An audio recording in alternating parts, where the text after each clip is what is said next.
Porter avec le dos rond, est-ce que c'est une bonne idée ou est-ce que c'est une aberration? C'est la question dont on va parler aujourd'hui. En fait, ce que vous allez voir là, c'est une présentation, une conférence que j'ai animée début 2024 à Paris. J'ai été invité par le CESO à Paris, qui est une école d'ostéopathie où je me suis formé, où j'ai été diplômé en 2012. Et en fait, ils font régulièrement des matinées conférences où ils font intervenir différentes personnes. Et j'étais l'un des intervenants de ce début d'année 2024 sur ce sujet. Porter avec le dos rond. On va parler de cette position, de la façon dont on peut porter des objets, que ce soit dans la vie quotidienne, que ce soit dans les métiers physiques au travail et à la salle de sport. Alors, je vais commencer par une question. Selon vous, quelle est la bonne façon de porter entre ces deux façons-là? Si vous devez demander à vos patients, à vos parents, à votre médecin, à votre avis, ils répondront quoi? Il y a de fortes chances qu'ils vous disent la bonne façon de faire, c'est celle de droite, où on va plier les genoux et garder le dos droit. Spontanément, il est possible que beaucoup d'entre vous pensent la même chose parce que c'est quelque chose qu'on entend très souvent. Mais la question qu'on peut se poser, c'est est-ce qu'il peut y avoir une autre réponse, à part cette position de gauche et cette position de droite? Et on pourrait dire ça dépend, et ça dépend de quoi? On va détailler un petit peu ça plus tard. Le truc, c'est que la question que je vous pose là, quelle est la bonne façon de porter? C'est une mauvaise question en réalité, parce qu'elle sous-entend plein de trucs. Elle sous-entend que déjà, il peut y avoir une bonne et une mauvaise façon de porter. Elle sous-entend aussi que la bonne façon, entre guillemets, s'il y en a une, ça sera toujours la bonne, quelle que soit la situation.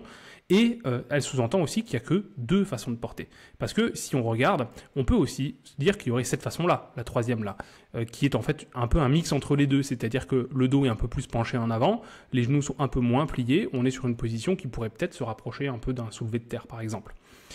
Ou alors, cette position-là. Là, on est sur un soulevé de terre. La personne que vous voyez là, c'est Austin Baraki, qui est un médecin américain, qui est également powerlifter, donc il fait de la force athlétique, qui est le sport que je pratique personnellement. Et vous pouvez voir qu'il a son dos qui est fort arrondi, à la fois au niveau dorsal, mais également au niveau lombaire. On en reparlera un peu après. Alors, le fait de porter avec le dos rond, c'est un sujet que j'ai pas mal étudié et auquel je me suis intéressé à la fois pour mon métier, parce que comme je le disais tout à l'heure, je suis ostéo depuis 12 ans, donc je dois donner des conseils à des patients. Je m'y suis également intéressé pour mon sport, parce que, comme je disais, je pratique la force athlétique, je m'entraîne à porter des charges lourdes, pas autant que lui, mais j'y travaille. Et enfin, pour le vulgariser, parce que j'ai fait une vidéo qui date il y a 2 ans maintenant, je crois, porter dos rond et si ça avait du bon, qui est une grosse étude, une grosse vidéo de 42 minutes. Alors, la vidéo que je fais là aujourd'hui, elle va parler de détails que j'avais pas abordés dans cette vidéo à l'époque, parce que depuis, on m'a fait remarquer certaines choses, il y a d'autres études qui sont parues, et donc je vais apporter certaines nuances. Donc si vous aviez vu cette vidéo à l'époque, vous allez quand même probablement apprendre des choses aujourd'hui. Donc cette vidéo à droite, là, je l'ai postée sur ma chaîne YouTube qui s'appelle Les Chroniques de la douleur. Et c'est une vidéo qui a eu un accueil qui était, on va dire, assez mitigé. C'est-à-dire qu'il y a eu des gens, comme par exemple The Panache, qui s'appelle le Panagiotis Tarindis, qui est un champion, plusieurs fois champion du monde de force athlétique. Il est 2 fois champion du monde et il a fait le dernier championnat du monde, il est arrivé 3e dans cette catégorie, où il disait que cette vidéo devrait passer en boucle dans tous les fitness parks de France et de Navarre. C'est du service public à ce niveau-là. Excellente vidéo. Merci Pana. Ça m'a fait plaisir, mais en même temps, c'est aussi une vidéo qui a fait un peu de bruit chez des pratiquants de musculation, et notamment un peu de la vieille école, je dirais, des gens qui ont eu beaucoup de succès dans les années 90 et qui sont restés vraiment dans cette idée qu'il faut à tout prix garder le dos droit et que garder le dos droit, c'est une position de sécurité. Par exemple, Frédéric Delavier, qui est un auteur de livres de musculation, qui a parlé de moi, comme vous pouvez voir là, Pierre-Élie Bernard, un obscur inconnu qui n'a aucune notion de mécanique. C'est moi. Voilà. Donc, on va parler un petit peu de ça, pas de Delavier parce que ça a peu d'intérêt, mais on va parler du fond. C'est un sujet qui est sensible quand même, c'est-à-dire que c'est un sujet sensible sur lequel tout le monde a un avis, qu'il soit éclairé ou non. C'est un sujet qui est complexe et qui est nuancé, avec une part d'incertitude, c'est-à-dire qu'on ne sait pas encore tout, mais on va essayer de dégrossir tout ça. Et on va parler donc de mal de dos, de biomécanique, de flexion lombaire, de hernie discale, de modèle biopsychosocial. Je vais vous dire ce que je fais, ce que je conseille à mes patients, mais on va aussi parler de mon chien. Vous voyez, magnifique photo là, c'est un chien que j'avais quand j'étais enfant, adolescent, elle est morte maintenant, elle s'appelle Plume. Et vous allez voir qu'il y a un lien en fait entre une histoire que je vais pouvoir vous raconter avec mon chien et le fait d'avoir mal au dos quand on se penche en avant. Très rapidement, qu'est-ce que je suis? Qui suis-je?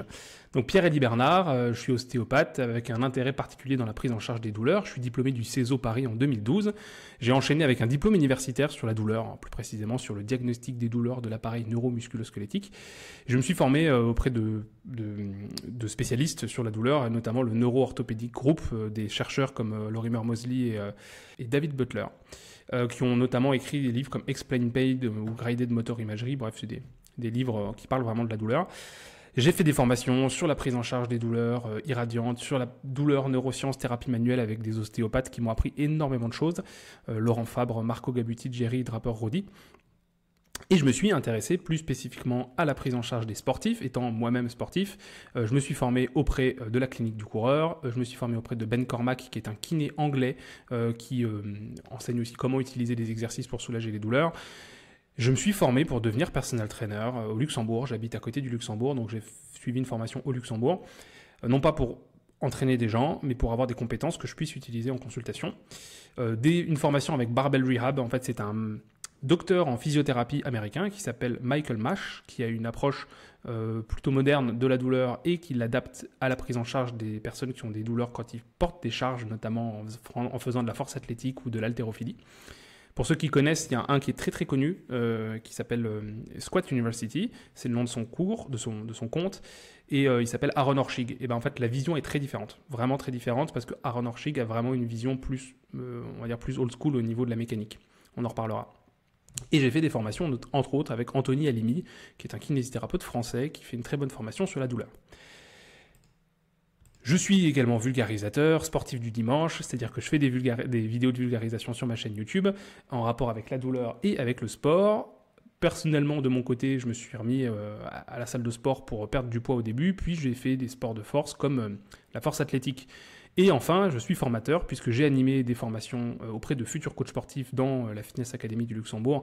Au début sur l'anatomie, la physiologie, les pathologies du sportif et la douleur. Et enfin, j'ai créé ma propre formation qui était inspirée un peu de ce que j'avais enseigné à ces coachs sportifs. C'est une formation que je propose depuis début 2023 qui a pour objectif d'aider les coachs kinés ostéo. L'idée, en fait, c'est vraiment d'avoir des outils concrets basés sur la science pour mieux accompagner les sportifs qui ont les douleurs. Maintenant, arrivons à notre sujet. Pourquoi on conseille aux gens de porter avec le dos droit? Alors, le mal de dos, c'est un problème qui est très fréquent, donc on dit qu'il y a une prévalence qui est très importante. Alors, vous avez à chaque fois toutes les références qui sont en bas. C'est un truc que j'essaie de faire au maximum, c'est-à-dire que quand je vous dis quelque chose qui vient de mon expérience personnelle, je vous dirai que c'est mon expérience personnelle, mais quand on peut le justifier par des études scientifiques, et c'est le cas de la majorité des choses que je vais vous dire là, les références seront en bas.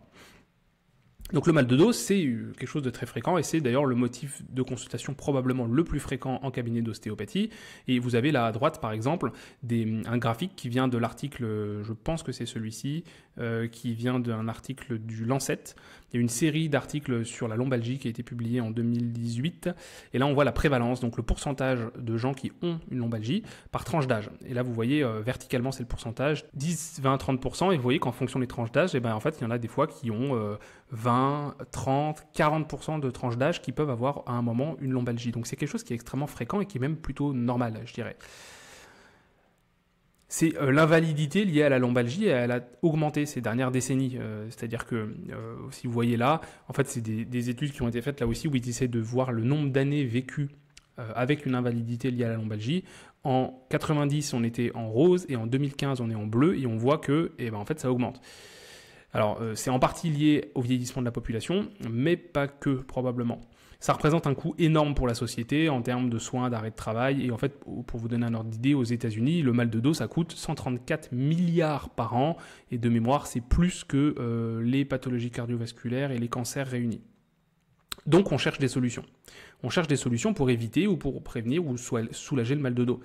Et peut-être vous avez déjà vu ce genre de schéma là où on voit les contraintes qu'il y a sur le disque, notamment au niveau les disques intervertébraux qui est au niveau de la colonne, en fonction de la position. Vous voyez quelqu'un qui est allongé sur le dos, sur le côté, qui est debout. Donc 100 c'est la valeur 100%, c'est la valeur standard. On voit quand il se penche en avant c'est 150. S'il se penche en avant avec une charge, je ne sais pas quelle charge, ça a son importance. On est à 220. Là on voit assis, penché en avant, etc. Donc ça c'est un schéma qui vient d'un article qui avait été publié par Alf Nackemson, qui était un chirurgien, il me semble, qui, on en reparlera un peu plus tard, qui avait publié ça pour voir un petit peu quelles étaient les contraintes que subissait le dos en fonction des positions. Et pas mal d'études à l'époque, elles nous montrent qu'effectivement, il y a plus de contraintes sur le dos et notamment sur les disques lorsqu'on fait de la flexion, donc lorsqu'on se penche en avant. C'est vrai sur les animaux morts, c'est vrai sur les humains morts et c'est vrai enfin sur les humains vivants. Alors au début, les études sont faites sur des animaux et des humains morts parce que c'est plus simple de faire ça, parce que c'est plus compliqué d'aller péter les disques de quelqu'un qui est vivant. On évite en général. L'idée qu'il y a derrière ce schéma, elle est plutôt simple, c'est que, en tout cas, l'idée qu'on en a retenue souvent, c'est que plus de flexion, ça met plus de contraintes, et donc potentiellement, ça fait des lésions au niveau des disques, et donc potentiellement, ça fait des douleurs. Le truc, c'est que ce que je viens de vous dire là, cette vision de plus de flexion égale plus de contraintes égale lésion égale douleur, c'est une vision qui est très linéaire, qui est typique d'un raisonnement biomédical. Raisonnement biomédical, c'est la façon dont on comprend la santé et notamment la douleur, et ça c'est une vision dont on est revenu, parce qu'on s'est rendu compte que cette vision biomédicale, en fait, elle fonctionne pas bien pour comprendre les douleurs et pour les soulager, notamment quand on parle de douleurs persistantes. Et cette vision-là, elle a amené à diaboliser la flexion du rachis, c'est-à-dire qu'on a eu tendance à se dire « Ouh là là, la flexion, c'est pas bien ». De manière générale, les professionnels de santé, ils conseillent majoritairement de porter dos droit. Il y a une étude qui avait été faite, je ne sais plus si j'ai l'année là, 2017, où en fait, ils ont demandé à plein de kinésithérapeutes et des formateurs en gestes et postures ce qu'ils considéraient être comme la meilleure façon de porter. Ils leur ont montré ces différentes images que vous voyez là à droite. Et en fait, ils leur ont demandé, ok, selon vous, c'est quoi qui est sécure pour le dos et c'est quoi qui ne l'est pas. Et globalement, ils disaient dos rond comme ça ou pas bien du tout, dos un peu rond, bof, on va préférer largement les dos bien droits. Donc ça, c'est des choses... Alors, cette position où on est penché en avant, vraiment où on utilise beaucoup le dos et pas beaucoup les jambes, on appelle ça une position de stoop. C'est écrit là, S-T-O-O-P. C'est comme ça que ça s'appelle. Et on oppose ça au squat, qui est tout en haut à droite, là où on garde le dos bien droit et on plie les jambes. Et donc, la plupart des formateurs, gestes et postures et les kinés qui avaient été interviewés dans cette étude, ils disaient en majorité, oui, le dos droit c'est mieux et le stoop, il faut éviter. Et ça, c'est quelque chose qui peut vous sembler évident parce que c'est quelque chose qu'on entend très souvent. Autre étude, plus récente, 2019, où ils ont encore une fois demandé à des professionnels de santé, je vous montre les images parce que je trouve ça assez rigolo, ils ont demandé aux gens, donc les professionnels, selon vous, quelle est la position qui met le plus de danger, qui met la colonne le plus at risk en anglais, donc en gros qui met la colonne un peu plus en danger ou qui est plus risquée. Et effectivement, la majorité vont dire celle de gauche c'est dangereux, regardez, elle se penche en avant. Je vous laisse regarder ce que porte la dame. Une chaussure. Une chaussure, ça doit être 300 grammes peut-être. Alors, considérer que se pencher en avant et porter 300 grammes, c'est risqué. Moi, personnellement, je trouve que ça pose un peu question sur la compréhension qu'on a de la solidité du dos. Voilà. Le truc, c'est que ce genre de conseil, c'est la base de ce qu'on recommande en entreprise. Ça aussi, ça a été testé. C'est-à-dire qu'ils ont regardé un peu tous les formations qui sont faites en entreprise. Et il y a un truc qui revient très régulièrement, je l'ai souligné là, donc l'étude est juste en bas. À part quelques petites nuances, tous les programmes donc de gestes et postures analysés, à un moment ou à un autre, ils disaient que c'est important de garder le dos droit et de plier les genoux. C'est un truc qui est extrêmement fréquent. D'ailleurs, c'est un argument qui est avancé par exemple par Delavier, j'avais oublié son nom, il le dit régulièrement, lui qui est un fervent défenseur du dos droit, il dit « Regardez, c'est pas moi qui l'invente, c'est la base de la prévention d'entreprise. » Et il a raison. Il a raison. C'est exactement quelque chose qu'on entend très souvent. C'est même recommandé par la sécurité sociale. Là, j'étais allé vous avez le lien juste en haut, là, amélie.santé, alors Moselle, parce que je suis en Moselle, santé, thème, lombalgie aiguë, traitement, prévention. Là, je l'avais consulté en janvier 2024, au moment où j'ai préparé cette intervention. Et ce qu'ils disent, attrapez ou ramassez des objets sans se faire mal au dos, positionnez-vous face à l'objet, accroupissez-vous pour l'attraper, sans risque, et redressez-vous avec les jambes. Surtout, ne vous penchez pas jusqu'à terre. Et en bas, sur la vidéo, il y a écrit « Laissez votre colonne dans la position la plus neutre possible ». Donc oui, même la Sécu dit ça. Le problème, le gros problème, c'est qu'en fait, on a testé pour voir est-ce que donner ce genre de conseils, ça fonctionne. eh ben, ça fonctionne pas, en fait. C'est-à-dire que ça a été testé plein de fois. On a plein d'études qui ont été faites. Il y a plein de revues systématiques de la littérature qui ont été faites pour voir quand on prend toutes les études sur le sujet et qu'on regarde quand on donne ce genre de conseils en entreprise ou quand on fait ce genre de prévention, est-ce que ça permet de réduire les risques de lombalgie? Et la réponse, c'est non. Ça ne fonctionne pas. Donc, Cochrane, c'est un gros organisme qui s'occupe de faire des revues de la littérature et qui va dire, voilà, aujourd'hui, quelles sont les connaissances sur tel sujet. Et donc, il y a une revue Cochrane qui a été faite sur le sujet, et il y a d'autres revues de la littérature qui ont été faites qui sont plus récentes et qui vont dans le même sens. En gros, pas de résultats significatifs, ce sont des interventions qui ne sont pas efficaces. Alors pourquoi porter dos droit, ça ne fonctionne pas pour réduire les douleurs? La première raison, c'est que quand on dit aux gens qu'il faut porter dos droit, en fait, on leur demande de faire du squat. Et le squat, c'est nul. Je vous dis ça, je fais un sport dont un tiers des mouvements que je fais, ce sont des squats, littéralement. C'est-à-dire que dans mon sport, je fais du squat, du développé couché, du soulevé de terre, et je fais que ça. Donc du squat, j'en fais beaucoup. Mais pourtant, je vais vous dire, le squat, c'est nul. Pourquoi je vous dis que c'est nul? Parce qu'en fait, c'est pas du tout optimal dans la vie de tous les jours. Le squat, c'est plus fatigant. C'est-à-dire que si vous devez porter une charge, et ben en fait, ça va être plus fatigant de la porter en faisant du squat qu'en faisant du soulevé de terre. Le squat, ça met beaucoup de contraintes sur d'autres articulations, par exemple les genoux. Alors, c'est pas forcément un problème, mais par exemple, il y a des gens qui ont mal aux genoux. Et donc, s'ils ont mal aux genoux, peut-être que ça va être plus simple pour eux de se pencher en avant plutôt que de plier les genoux. Alors, petite parenthèse, ça peut avoir un intérêt quand même, les gens qui ont mal aux genoux, de leur réapprendre à ressolliciter les genoux progressivement. Hein. Là n'est pas le sujet. Mais c'est juste pour expliquer que spontanément, il y a des gens pour qui ça sera moins évident de porter en pliant les genoux. Je ferme la parenthèse. Autre problématique, c'est qu'on est moins stable en squat par rapport en position de stoop où on est penché en avant. Et enfin, on est moins fort en squat qu'en position stoop où on est penché en avant. On reviendra sur la force là-dessus. Donc, les gens, ils ne le font pas. Ça, c'est probablement une des premières raisons pour lesquelles ce genre de conseil ne fonctionne pas, c'est que les gens ne suivent pas les conseils. Mais on pourrait se demander, si les gens, ils le faisaient, si les gens nous écoutaient et qu'ils se mettaient à faire du squat comme on les conseille, est-ce que ça aiderait vraiment? Est-ce que ça leur permettrait vraiment de ne pas avoir mal? À droite, là, vous avez l'image d'un monsieur. Il y avait une vidéo qui avait été faite sur le sujet. Alors moi, j'ai fait la vidéo sur le soulevé dos rond. Ça a fait une grosse shitstorm dans le milieu de la musculation. Et il y a un ami à moi, Gaïs Gelaya, qui est coach sportif, connu sous le nom de Geek and Fit, l'un des coachs les plus détestés du fit game, qui avait fait une suite de vidéos sur le dos rond. Et il y avait certains de ses abonnés, notamment ce monsieur qui est un maçon, qui disait moi je suis maçon, ça fait des années, et en fait j'ai toujours porté comme ça, et en fait ça me va très bien. Et il a envoyé une vidéo, et là il portait un linteau avec du béton, il estimait ça à plus de 110 kilos, il portait ça dos rond parce que il a l'habitude de faire comme ça, et ça lui va très bien.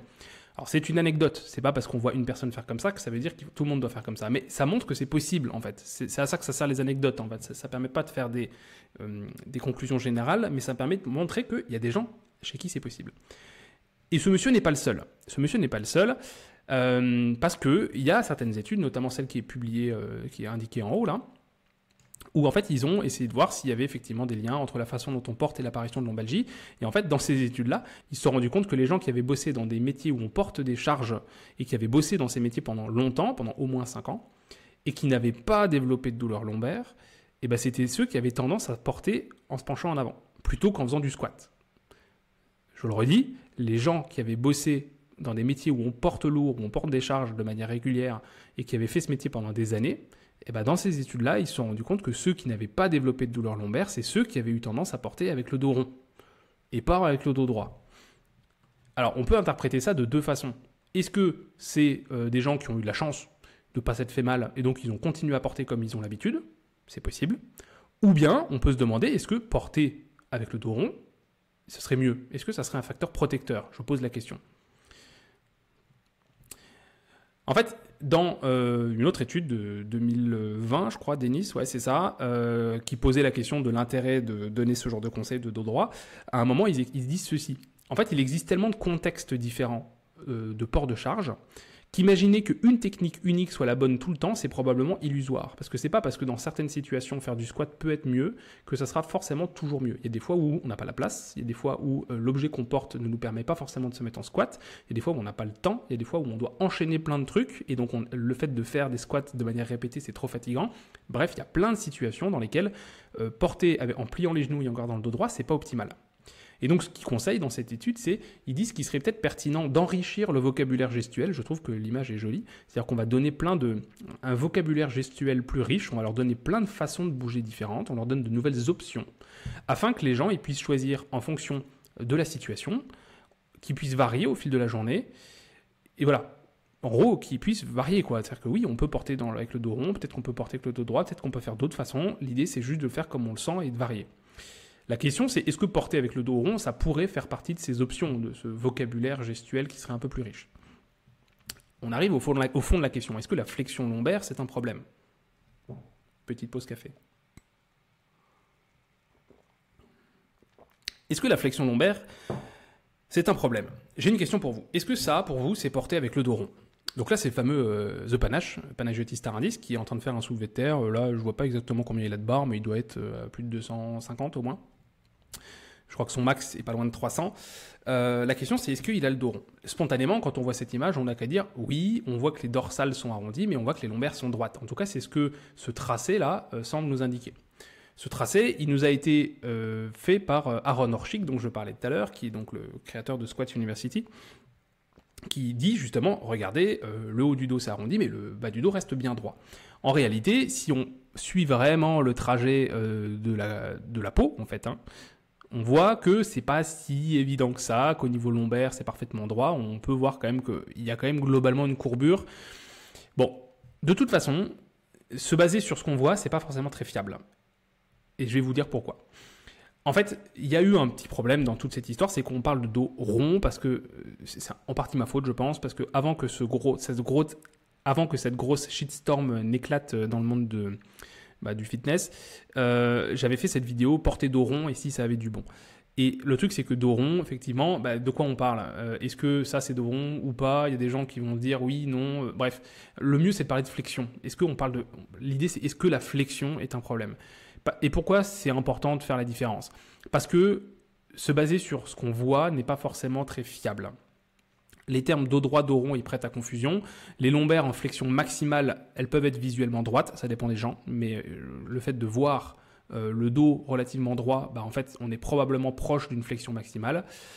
Donc, il peut y avoir une incompréhension dans les débats, des gens qui vont dire « mais non, regarde, le dos, il est droit », alors qu'en fait, oui, si, en fait, le dos, il est en flexion, même les lombaires sont en flexion.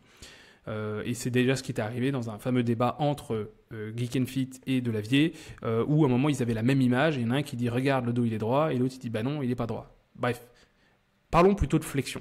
Et pourquoi je vous dis que c'est important de parler de flexion et pas forcément se baser sur ce qu'on voit, c'est parce qu'en fait on est nul pour déterminer à quel point il y a de la flexion sur les lombaires, même quand on a l'habitude.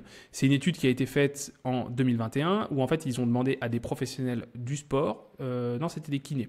C'était des kinés qui avaient l'habitude, qui avaient plusieurs années d'expérience, où ils leur demandaient, à votre avis, quand vous regardez ce monsieur-là qui est en train de se mettre dans telle position, est-ce qu'il y a beaucoup ou pas beaucoup de flexion au niveau lombaire?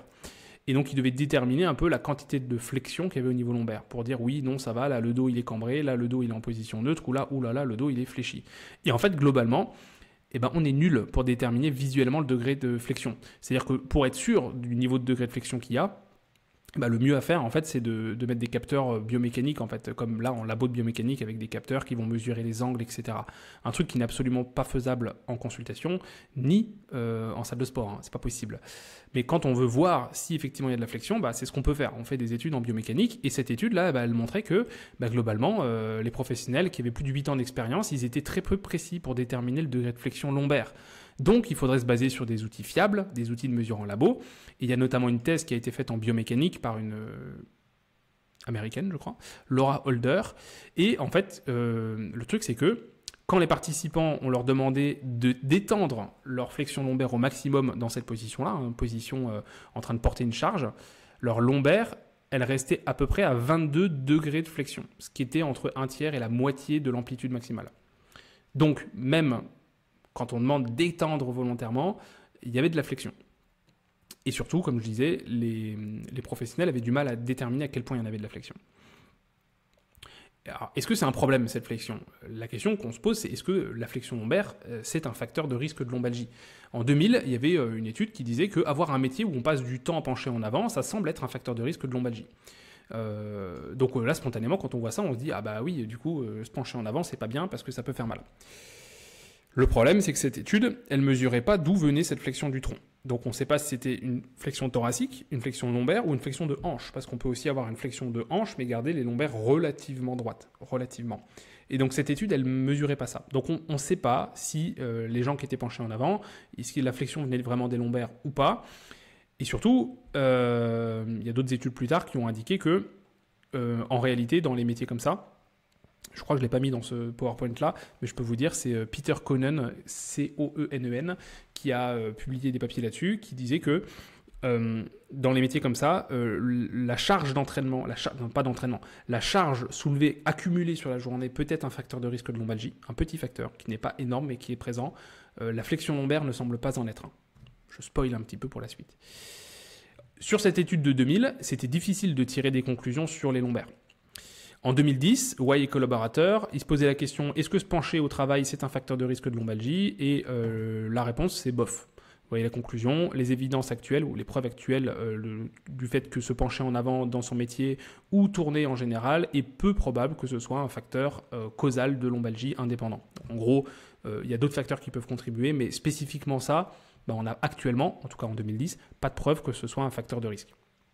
2019, Sarah Seigné, collaborateur, est-ce qu'il y a une relation entre la flexion lombaire durant un port de charge et l'apparition de lombalgie? À ce moment-là, on a des preuves que la flexion n'est pas un facteur de risque, ni d'apparition, ni de persistance des lombalgies. 2020, Swain et collaborateurs, revue systématique de revue systématique, donc on reprend tout ce qu'on a fait jusque-là, on reprend toutes les données, et en gros, est-ce qu'il y a un lien de causalité entre les postures rachidiennes ou les efforts physiques et la lombalgie? Réponse, on ne sait pas. Donc, en 2020, au point où on en est, ce qu'on peut dire, c'est qu'on ne peut pas affirmer que porter des charges avec le dos rond soit plus source de lombalgie. On ne sait pas. Donc, quand les gens vous disent « il ne faut pas faire ça parce que c'est dangereux », la vraie réalité aujourd'hui, c'est on ne peut pas affirmer ça. En général, c'est là que les gens nous disent « oui, mais dans ce cas, par précaution, il vaut mieux éviter ». Ouais, sauf que en fait, c'est comment dire ? Ok, par précaution, sauf que qu'est-ce qui nous dit que conseiller de garder le dos droit ne pose pas plus de problèmes? Et dans certains cas, ça peut poser plus de problèmes. On en reparlera après. Souvent, ce que certains disent, c'est tu finiras par le payer plus tard. En gros, pour l'instant, tu n'as pas mal, mais tu verras dans 10 ans, tu verras dans 20 ans. Et c'est une hypothèse qui est parfois avancée, c'est que c'est un phénomène cumulatif et que pour l'instant, ça va, mais un jour, tu vas t'abîmer le dos et ça te fera mal. Sur le long terme, on n'a pas de preuve qu'on finira par le payer plus tard. Il y avait l'étude de Foss et collaborateurs en 2012, où les sports où l'on pratique beaucoup de flexion extension comme l'aviron par exemple, ces gens-là n'ont pas plus de lombalgie sur le long terme qu'un groupe contrôle. Alors sur ce point-là, il y a un point qui me semble important, c'est qu'après que j'ai fait ma vidéo, il y a un autre youtubeur muscu qui s'appelle Jean Honche le musclé, qui a fait une vidéo où il était pas très très gentil, monsieur Jean Honche. Et notamment, il revenait sur cette étude-là en disant que j'étais pas capable de lire une étude parce que, en gros, dans l'étude, ils indiquent à plusieurs reprises que les gens qui font de l'aviron ont plus de lombalgie. Là où c'est important de comprendre, c'est que dans l'étude, ils disent les gens, lorsqu'ils pratiquent ils ont un gros volume d'entraînement en aviron, ils sont plus susceptibles de développer des lombalgies. Quand ils travaillent beaucoup sur la zone, en fait. C'est-à-dire que lorsqu'ils ont un gros volume d'entraînement sur une zone, ils sont plus susceptibles de se faire mal, ce qui est plutôt cohérent avec les données. La question c'est est-ce que c'est parce qu'il y a de la flexion ou est-ce que c'est juste parce qu'il sollicite beaucoup le dos? L'étude ne répond pas à cette question, mais là, moi ce qui m'intéresse, c'est pas de savoir est-ce que les gens quand ils font de l'aviron sur le moment là ils ont mal. La question c'est est-ce que plus tard il y aura des risques? Parce que c'est ça la question, c'est on te dit plus tard tu finiras par avoir mal. Est-ce que les gens qui ont fait des milliers, des dizaines, des centaines de milliers de flexions extensions en charge, parce qu'en fait quand ils utilisent les rames, il y a de la résistance. Est-ce que ces gens-là, des années plus tard, ils ont plus mal? Et là, ce que dit cette étude, c'est non. C'est que les gens qui ont eu beaucoup de flexions et d'extensions répétées avec des charges, ça ne provoquait pas plus de lombalgie des années plus tard.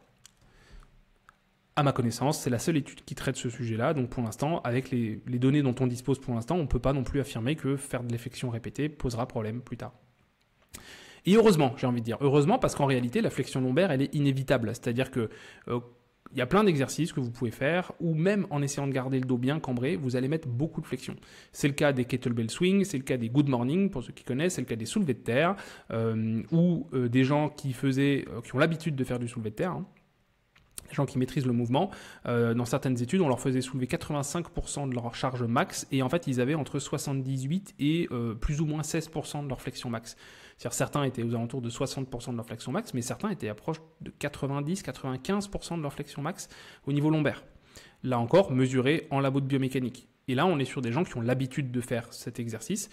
Donc en fait, on voit que la flexion, elle est là. Beaucoup d'athlètes compétitifs, ils mettent déjà beaucoup de flexion lorsqu'ils soulèvent des charges et peut-être que c'est parce que la flexion lombaire, elle est utile. En 2021, il y avait une étude de Moston et collaborateurs où en fait, ils ont demandé à quelqu'un, des sujets, de tirer le plus fort possible sur un appareil qui mesurait la force qu'ils étaient capables de développer. Et ils allaient mesurer la force, l'efficience, c'est-à-dire à quel point il doit se contracter fort pour y arriver. Et en fait, ils leur demandaient de faire dans plusieurs positions, en position cambrée, en position neutre et en position dos arrondi. Et la conclusion, c'est qu'en fait, on est plus fort en flexion. On se met dans une position qui est meilleure pour développer de la force et on est plus efficient aussi, c'est-à-dire qu'on va dépenser moins d'énergie, mettre moins de contraintes sur notre dos avec de la flexion. Le résumé pour l'instant, on va venir sur d'autres trucs juste après, notamment sur les ports de charge et sur comment on peut faire quand quelqu'un a mal en se penchant en avant. Le résumé pour l'instant. Conseiller de porter dos droit, ça ne fonctionne pas pour réduire les lombalgies. On n'a actuellement pas de preuve de lien de causalité entre la flexion lombaire et les lombalgies. Il n'y a pas de preuve qu'on finira par le payer plus tard. La flexion lombaire, elle est fonctionnelle, c'est-à-dire qu'elle est utile dans la vie et dans le sport. Et de toute façon, la flexion lombaire, elle est inévitable. Donc les recommandations que moi, je donne au vu de toutes ces données, c'est que dans la vie de tous les jours, vous ne prenez pas la tête. Si vous n'avez pas de douleur particulière, faites votre vie, vous portez comme vous le sentez, bougez de plein de manières différentes, c'est OK. Si vous avez un travail physique, je reviens sur les recommandations de Saraceni. Étant donné l'absence de données claires in vivo indiquant qu'une technique de port de charge soit plus sécure qu'une autre, il serait peut-être utile de moins s'intéresser à la technique et plutôt de s'intéresser à la santé générale des gens, à leur force, à leur forme physique et à la confiance qu'ils ont dans le fait de porter des charges. Donc en gros, avec les données dont on dispose aujourd'hui, peut-être que quand les gens portent dans leur métier, c'est plutôt que de se prendre la tête sur plie les genoux, garde le dos droit, peut-être que juste faire en sorte qu'ils aient une meilleure santé générale, ça les aidera. Et surtout qu'ils soient plus en forme, plus forts et qu'ils aient confiance dans le fait que leur dos soit capable de le faire. Et donc moi, ce que je conseille aux gens, c'est de varier en fait. Si vous êtes bien en portant, en se penchant en avant, ok, faites-le. Si à un moment vous sentez que ça commence à fatiguer, changez. Il n'y a pas de problème. Faites de plein de manières différentes. Et les risques de hernie discale, me direz-vous. Et les risques de hernie discale, surtout si on porte des charges très très lourdes, comme par exemple à la salle. Porter lourd en flexion, est-ce que ça provoque une hernie discale? Vous vous souvenez de ce schéma dont on a parlé au début, de Alf Nackemson, qui disait que plus on se penche en avant, plus on met de flexion, notamment sur les disques, plus on met de contraintes sur les disques. Et notamment, si on se penche en avant avec une charge, ça met encore plus de contraintes. Et une bonne partie du débat du soulevé de terre dos rond, elle tourne autour de cette notion-là, en fait. On a déjà des éléments de réponse avec ce qu'on a vu, mais tout est une question de dosage. C'est-à-dire, qu'est-ce qu'on fait avec les charges lourdes et avec les grandes amplitudes? C'est là la question, en fait. Parce que, à la limite, c'est une chose de dire, tu peux porter ta chaussure comme tu veux, mais quand vous faites un soulevé de terre à 100, 150, 200, 300 kilos, qu'est-ce que vous pouvez vous permettre de faire? Il y a une personne qui est plutôt compétente sur le sujet, Jean-Philippe Deneville, qui est un kinésithérapeute qui a fait un doctorat sur le comportement mécanique du disque.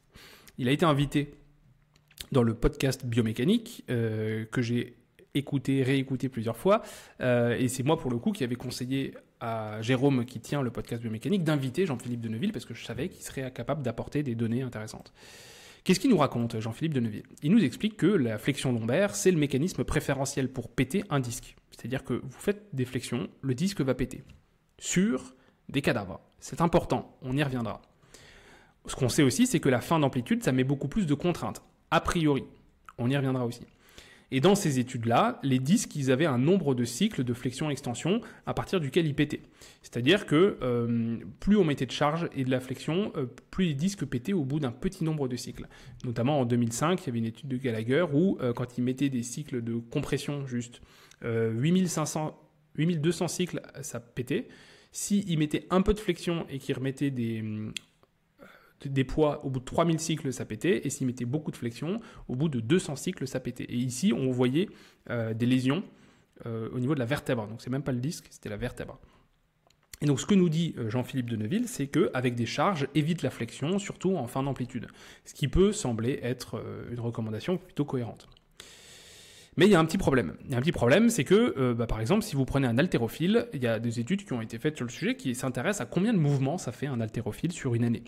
Et un haltérophile qui fait de la compète, il va faire entre 20 000 et 25 000 mouvements en charge chaque année. Donc, d'après les données biomécaniques issues d'études cadavériques, ça serait impossible de faire 1 an d'haltéro sans avoir une hernie discale. Pourtant, on est sur un sport où il y a très peu de blessures et c'est sans compter qu'on est sur des degrés de flexion bien supérieurs à 22,5 degrés. Donc en réalité, c'est même pas 3000 cycles que devraient faire des haltérophiles avant de se péter, ça serait même moins. Alors, c'est là où on voit qu'il y a un petit bug en fait. Entre les données sur cadavres et la vie réelle, on voit qu'il y a un truc qui colle pas. D'où la question, est-ce que les études sur cadavres, elles sont vraiment transposables à la vie réelle ? Les études où on pète des disques, elles ont été faites dans des conditions qui sont très très loin de la vie réelle. Donc déjà, c'est des tissus morts, donc qui par définition n'ont pas de capacité de s'adapter.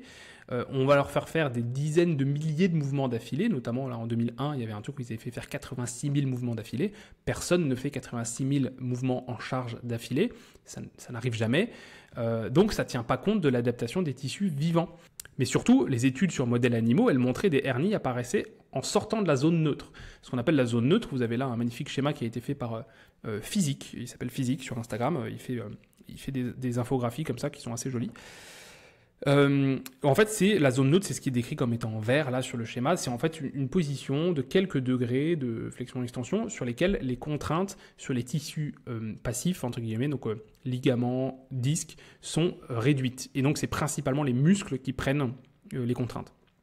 Et donc, on estime que cette zone neutre, elle est assez faible en fait, elle est assez petite, j'en reparlerai un tout petit peu après. Et dans ces études-là, ils disaient, en sortant de la zone neutre, en fait, on risque les hernies discales. Le problème, c'est que dans la vraie vie, on ne peut pas rester en zone neutre. Ça n'est pas possible. Ça a été testé de plein de manières différentes. C'est pas possible, en fait. C'est-à-dire que forcément, on sort de la zone neutre. Donc, si on écoute ces études, quoi qu'il arrive, en fait, on ne peut pas faire autrement qu'avoir une hernie. Donc, je ne pense pas que ces études soient à prendre au pied de la lettre. Il faut se rappeler que ces études ont été faites sur des cadavres d'animaux. Même s'ils étaient frais, ils n'avaient pas de capacité d'adaptation. Et donc en fait, les conclusions qu'on a habituellement de « oui, si tu arrondis le dos », elles sont basées là-dessus, en fait. Donc, prenons un peu de recul. Est-ce que les tissus sont capables de s'adapter ? Parce que c'est ça la question. On sait qu'il y a une adaptation des tissus osseux aux exercices où on porte des charges lourdes. Par exemple, il y a des études où ils ont fait faire du renforcement lourd, donc avec des charges lourdes, à des femmes qui avaient de l'ostéoporose. Et on a vu des adaptations positives au niveau du tissu osseux. On sait également qu'il y a une adaptation positive chez les powerlifters. Donc les gens qui s'entraînent à porter des charges très très lourdes, on a des données qui montrent qu'au niveau osseux, ils ont des os qui sont plus balèzes. Est-ce que les disques intervertébraux peuvent s'adapter ? C'est une grande question et je vous ai mis là 53 références. Dans l'idée de beaucoup de gens, notamment ce monsieur qui m'avait laissé un commentaire, il disait « Le disque ne s'adapte quasiment pas, c'est une structure dont la seule finalité est de s'user avec le temps ». C'est une vision qui est très fréquente et il a pas tort sur un point, c'est que globalement, plus on vieillit, plus nos structures elles sont vieilles en fait. À 30 ans, on a des disques qui ont 30 ans, à 50 ans, on a des disques qui ont 50 ans. C'est vrai. Donc oui, si on fait passer une IRM à quelqu'un de 50 ans, les disques n'auront pas la même tête qu'à 20 ans. Est-ce que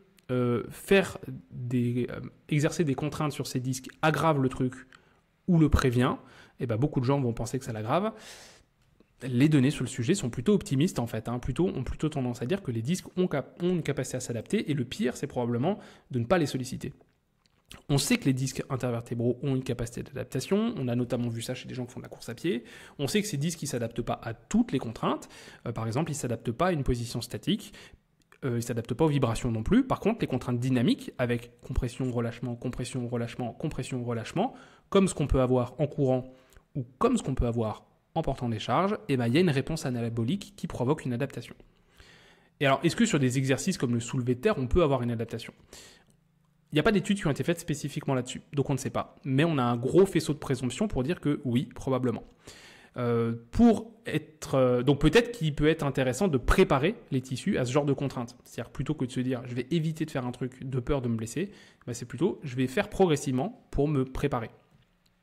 On sait que cette adaptation, par contre, elle est lente parce que c'est une structure, le disque, qui est peu vascularisé et on ne connaît pas la durée. Il y a une étude qui a été faite où ils avaient essayé de faire un programme spécifique pour renforcer les disques et au bout de 6 mois, on ne voyait pas de changement visible à l'IRM. Par contre, ce qui est intéressant, c'est que dans cette étude, c'est des gens qui avaient mal au dos et au bout de 6 mois, ils avaient moins mal au dos. qui sont peut-être deux choses qui n'ont rien à voir, mais en tout cas, les gens avaient moins mal au dos. En tout cas, est-ce que les adaptations sur les disques étaient visibles? Non. Donc ça prend probablement plus de temps. Autre point sur lequel c'est important de prendre un peu de recul, c'est est-ce qu'il y a vraiment plus de contraintes en flexion? Parce que c'est un peu c'est un petit peu la base d'argumentaire des gens qui disent qu'il ne faut pas faire ça, c'est que si tu te fléchis plus la colonne, tu vas mettre plus de contraintes. La réalité, c'est que les études, même en biomécanique, faites par des chercheurs en biomécanique dont c'est le boulot, eh ben, elles se contredisent.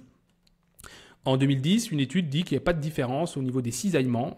Donc les cisaillements, c'est des contraintes comme ça entre les vertèbres, entre la position de squat et de stoop.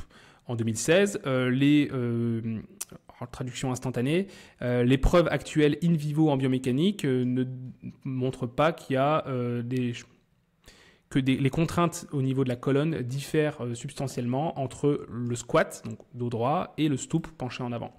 Autre étude de 2019, les résultats présents indiquent que la façon dont on porte, la technique avec laquelle on porte, n'a pas d'effet significatif sur les moments de force et la génération de la puissance, la power generation sur L5, mais ça peut augmenter les contraintes sur d'autres articulations.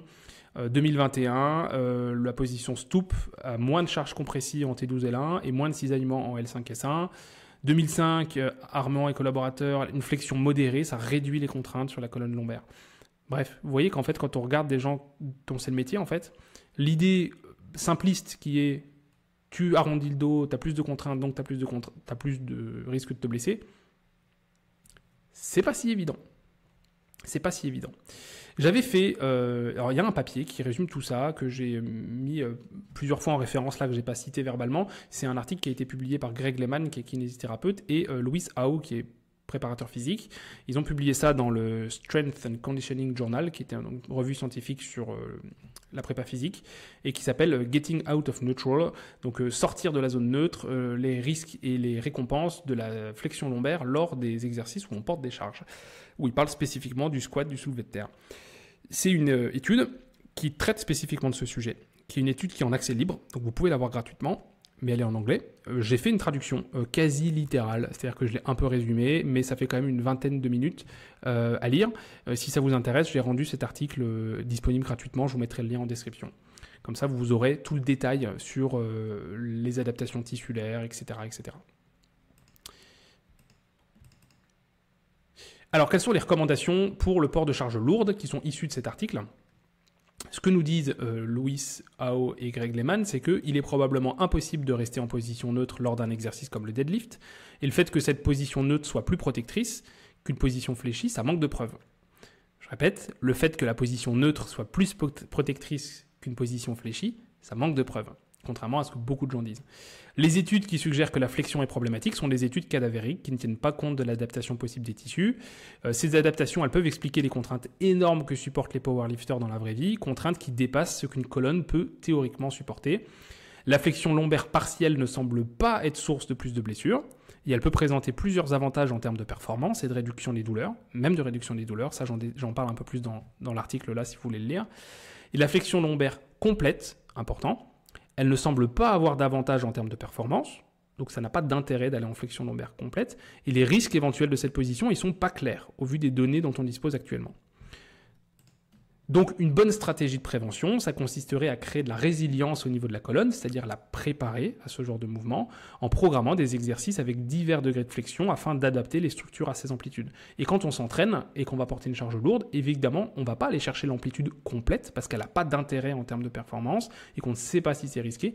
Par contre, laisser son dos en flexion modérée, voire importante chez certaines personnes, et ben si on y est préparé, c'est probablement pas un problème. Et c'est personnellement ce que je fais parce que je me sens mieux comme ça, tout simplement. Je vous ai pas oublié avec mon histoire de mon chien et le rapport avec l'approche biopsychosociale. J'ai pas évoqué si je l'ai très rapidement évoqué tout à l'heure parce que je parlais du fait que quand on dit que plus de contraintes égale lésion égale douleur, ça c'est une approche biomédicale, et une nouvelle approche qui date quand même d'il y a une trentaine, 40 d'années, c'est l'approche biopsychosociale qui tient compte du fait que les douleurs, c'est pas juste une question de biologie ou de neurologie, il y a plein de facteurs, notamment psycho et sociaux, qui vont avoir leur importance. Et la question c'est comment on applique tout ça dans un cadre biopsychosocial. Alors je ne vais pas pouvoir vous faire un truc complet parce que évidemment c'est long, c'est un truc que j'aborde dans ma formation No Pain No Gain, pas que sur la flexion lombaire mais sur les douleurs dans le cadre du sport en général. Mais petite application et avec l'histoire de mon chien, vous allez comprendre. Ce qu'il faut comprendre, c'est que contrainte, ça ne veut pas dire douleur. La fameuse étude de Nakemson, là, en fait, un jour, Nakemson a dit que cette étude, cette expérience, elle a été mal interprétée, comme étant une preuve que le disque serait le générateur principal de douleur et que augmenter les contraintes sur le disque, ça serait plus de douleur. Sauf que, en fait, cette étude-là, elle dit juste, voilà comment réagit normalement un disque à certaines positions. C'est-à-dire, oui, il y aura plus de contraintes. Est-ce que ces contraintes sont problématiques? Pas forcément. Est-ce que ces contraintes sont source de douleur? Pas forcément. Donc oui, plus de contraintes, ça ne veut pas forcément dire plus d'usure, et des signes à l'imagerie, donc même s'il y a des signes d'usure, entre guillemets, ou de changement à l'imagerie, ça ne veut pas forcément dire que c'est ça qui fera mal, ou qu'il y aura même des douleurs. Parce qu'en fait, quand les douleurs persistent, il y a des vrais facteurs qui peuvent faire que ces douleurs persistent, et ce qu'on appelle des drapeaux jaunes, par exemple, ça peut être des croyances, comme les croyances de peur-évitement, le fait d'avoir peur de certains mouvements et de les éviter, le fait d'avoir peur de se blesser en faisant de l'activité physique, le sentiment que notre corps est en danger ou que la douleur c'est le signe d'une blessure. Tout ça, c'est en général beaucoup transmis par les messages habituellement véhiculés où on dit aux gens « garde le dos bien droit, sinon tu vas te blesser ». Et autre exemple, c'est les stratégies de coping. Stratégie de coping, c'est la façon dont on fait face à la douleur. Et notamment, il existe diverses stratégies de coping. Il y en a une, c'est la stratégie de coping par évitement, où on va éviter un mouvement qui nous a fait mal. Et en fait, ça peut entretenir la douleur. Comment éviter un mouvement? Ça peut entretenir les douleurs. Pourquoi, si on dit aux gens « ne te penche pas en avant », ça peut entretenir les douleurs? Et c'est là que je vais vous parler de mon chien. Donc Plume, elle s'appelait. C'est un Border Collie, c'est un chien de berger que j'ai eu quand j'étais enfant et qui est décédé maintenant. Et en fait, sans le faire exprès, j'ai fait du conditionnement avec Plume. Alors, dans ma diapo initiale, j'avais écrit du conditionnement pavlovien. Il s'avère que non, c'est du conditionnement opérant. Parce que en fait, j'ai une action sur des comportements qu'elle va faire volontairement. En fait, j'allais promener mon chien tous les soirs à la même heure. Sensiblement. Et en fait, à l'époque, j'avais mes premiers smartphones. C'est même pas des smartphones, c'est les premiers téléphones. C'était pas encore des smartphones, mais où je pouvais mettre de la musique dedans. Et fallait télécharger, la mettre dedans. Hein, c'est-à-dire que c'était pas 10 heures, tout ça. Et en fait, j'avais mis une ou deux musiques que j'aimais bien. Et en fait, je la mettais dessus. Et je la jouais au moment où j'allais promener mon chien. Et je mettais toujours la même. Et au bout d'un moment, le chien, Plume, a fait l'association entre cette musique et le fait qu'on allait se promener. Et donc, à chaque fois que je jouais cette musique-là, le chien venait, même sans que je l'appelle. Et donc j'étais super fier. Genre au moment où j'allais promener, hop, je mettais la musique, hop, le chien il venait tout content, on va promener. J'avais créé un conditionnement.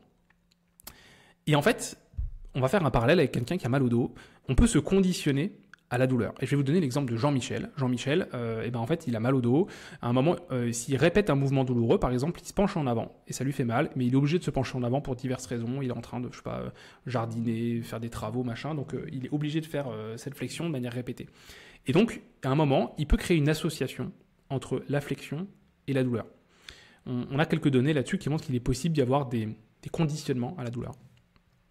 Et en fait, cette association de douleur chez Jean-Michel, elle peut persister, même quand la nociception, qui est l'influx nerveux qui peut contribuer à la douleur, si cette nociception, elle diminue ou voire elle disparaît, des fois, la douleur, elle peut persister quand même, parce qu'il y a quand même une association, un conditionnement qui a été créé entre le mouvement, flexion, et la douleur. Et donc du coup, Jean-Michel, il continue à avoir mal en se penchant en avant, même si la nociception a disparu, donc du coup, il se dit, j'arrête de me pencher en avant, ce qui semble être une stratégie plutôt pertinente.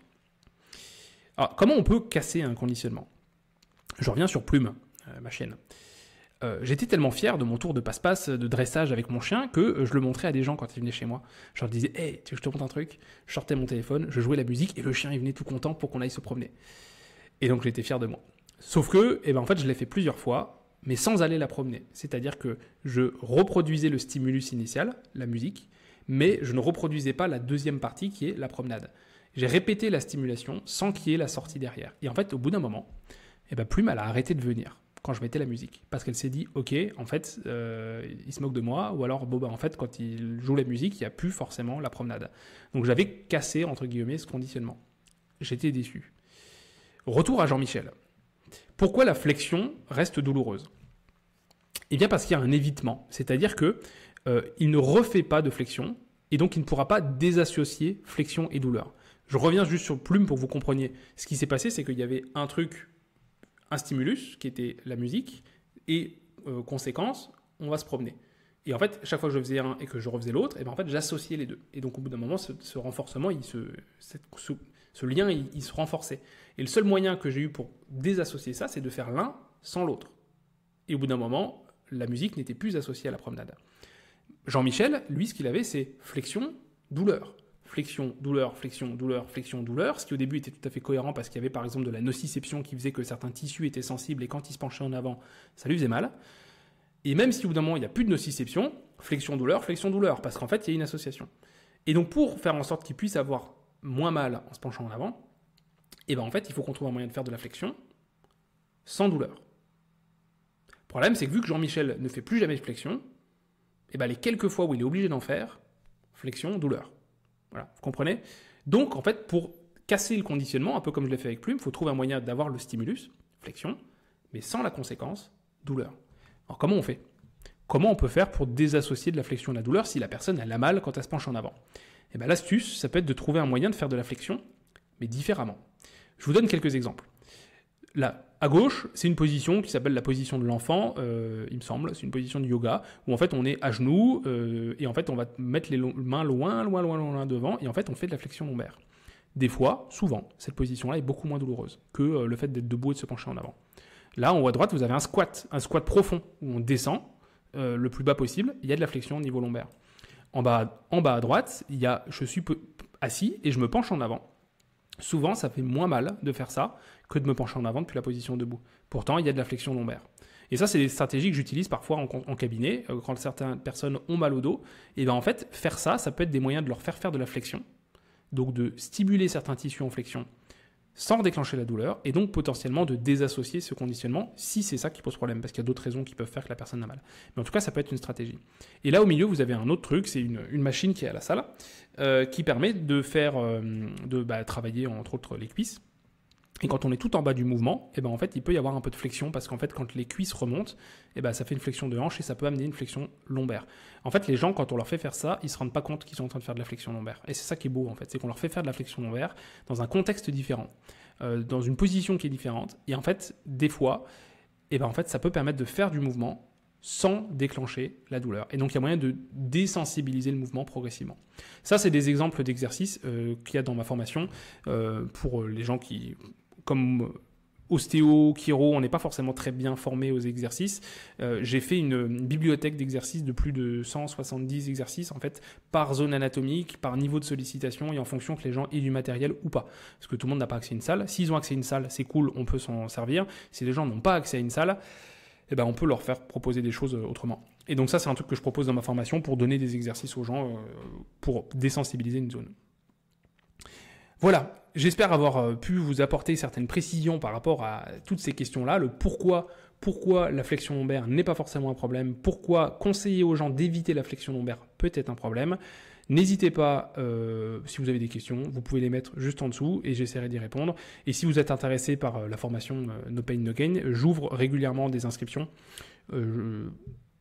Il y en aura prochainement si ça vous intéresse. Normalement, si vous êtes inscrit si vous avez reçu cette vidéo, normalement, c'est que vous êtes inscrit. Si vous n'êtes pas inscrit à ma liste email, je vous mettrai le lien juste en dessous et vous recevrez toutes les informations.